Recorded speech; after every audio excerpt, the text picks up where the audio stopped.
La gloire de Christ comme Fils de l'homme doit être vue en lui comme le parent rédempteur. Premièrement, comme l'archétype d'une nouvelle humanité, ensuite comme le parent rédempteur.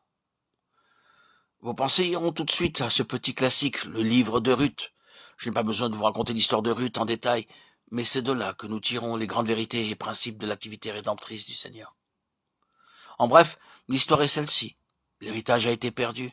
Le jour arrive où cet héritage devient une affaire grave, triste, et d'un sérieux souci pour celles qui l'ont perdu. À présent, elles prennent nettement conscience qu'elles ont perdu l'emprise et les droits sur cet héritage, et en sont très préoccupées.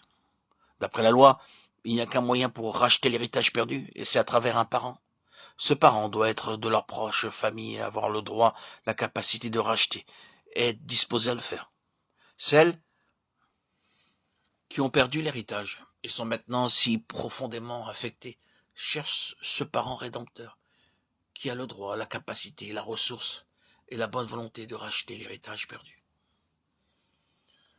Vous savez comment Ruth entre en contact avec Boaz, croyant qu'il est le parent rédempteur et reconnaissant que s'il a la volonté, il a la ressource. Elle découvre qu'il n'a pas le droit parce qu'il y a un autre qui vient en premier. Un appel doit être fait à celui qui a le droit. Mais il se trouve que, bien qu'il ait le droit, il n'a ni la capacité ni la ressource. Il passe donc son droit à Boaz. Finalement, c'est Boaz le seul entièrement apte pour cette affaire. Il a maintenant le droit, la ressource, la capacité, la volonté de le faire. Mais il y a une autre chose dans l'histoire. Selon la loi, le parent rédempteur doit prendre pour femme celle pour qui il rachète l'héritage. Et pour cela, la voie doit être libre.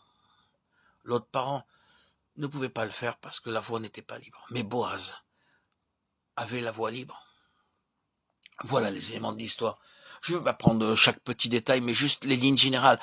Vous voyez comment Dieu a placé là une illustration exquise de la gloire de Christ, comme le parent rédempteur. L'héritage a été perdu. Toute l'attention de Dieu pour l'homme a été perdue. L'homme, maintenant, par le péché d'Adam, a perdu l'héritage. En Adam, il n'est plus héritier de toute chose. La tragédie de cette humanité en Adam est celle-ci. Autrefois, héritière, créée pour hériter, mais maintenant en faillite, sans espoir, ayant tout perdu. C'est la tragédie de cette humanité. C'est là ce que nous sommes par nature. Nous avons cela écrit dans notre être. Notre nature même témoigne du fait qu'il y a quelque chose qui fait défaut, qui manque, quelque chose qui devait être et qui n'est pas. Nous cherchons à tâtons, il est dans l'ordre des choses de le désirer intensément, de soupirer après cela. Toute ambition de l'homme, toute poursuite, toute passion, c'est le cri de sa nature pour quelque chose qu'il devrait avoir mais qu'il ne peut obtenir. Il accumule tout ce que ce monde peut lui offrir et il meurt, disant « Non, je ne l'ai pas atteint, je n'ai pas trouvé ce que je cherchais. »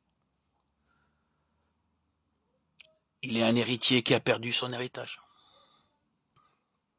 Et dans un monde comme celui-là, dans une race comme celle-là, Dieu, en son Fils, vient de l'extérieur comme le parent rédempteur en ce qui concerne la nature humaine. Il a avant tout le droit de rachat. Pourquoi ? Parce qu'il est le premier-né de toute la création. Il a la première place. Oh, pensez encore à tout ce qui a un rapport au Seigneur Jésus comme celui qui vient en premier, comme celui qui est à la première place comme étant le premier-né. Et vous verrez que cela constitue son droit. Car dans la Bible, c'est normalement le premier-né qui porte toujours avec lui les droits. Voici Jésus, le Fils de l'homme. Le premier parce que Dieu l'a désigné et l'a mis dans cette position. Il a le droit de rachat.